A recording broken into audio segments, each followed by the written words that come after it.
It's nearly 25 years since the biggest aviation disaster in New Zealand history.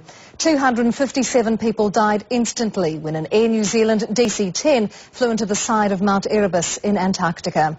And now memories and events from that day are being unlocked for the very first time.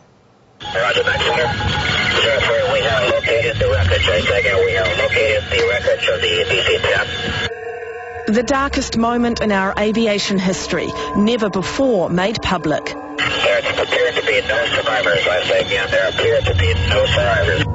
A United States Navy search plane finding the remains of Air New Zealand Flight 901.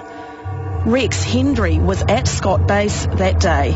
Ted woke me up about midnight on the 28th, just coming into the 29th, and said they'd found what they believed to be the aircraft. It looks like it is accessible by helo.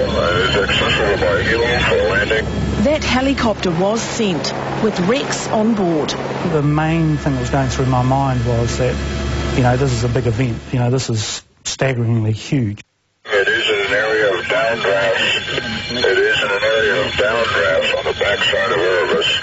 Buffeted by downdrafts, they couldn't land, but hovering above the wreck, Rex confirmed those first fears. None of the 257 on board had survived. Well, I think personally I was in shock.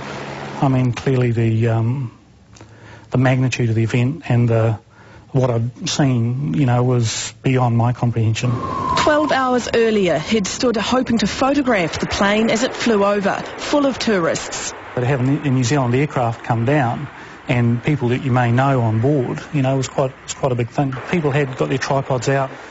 Well, I guess for the first hour or so, you're kind of just thinking, well, it's just going to nip around the corner. Back home, the news was just breaking.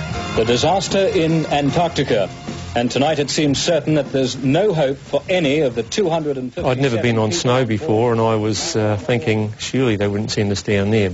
Greg Gilpin was put in charge of recovering the bodies. Of course, you can imagine me thinking, well, what am I going to take down to the Antarctic? So I grabbed a couple of old thick jerseys and headed out to the airport. I did wonder at times whether we'd ever come home. For 11 days, he pulled the dead from the ice. A lot of the bodies were frozen into the ice, and we had to use picks to dig them out. 213 were identified. We were thinking about people back home and those that would have been waiting to get their loved one back. Even now, a quarter of a century after the call that sparked a national disaster, the memories haven't faded. I can still feel a knot in my stomach that I had for days and weeks after the event. There wouldn't be a day go by that I don't think about it. Connie Buchanan, One News.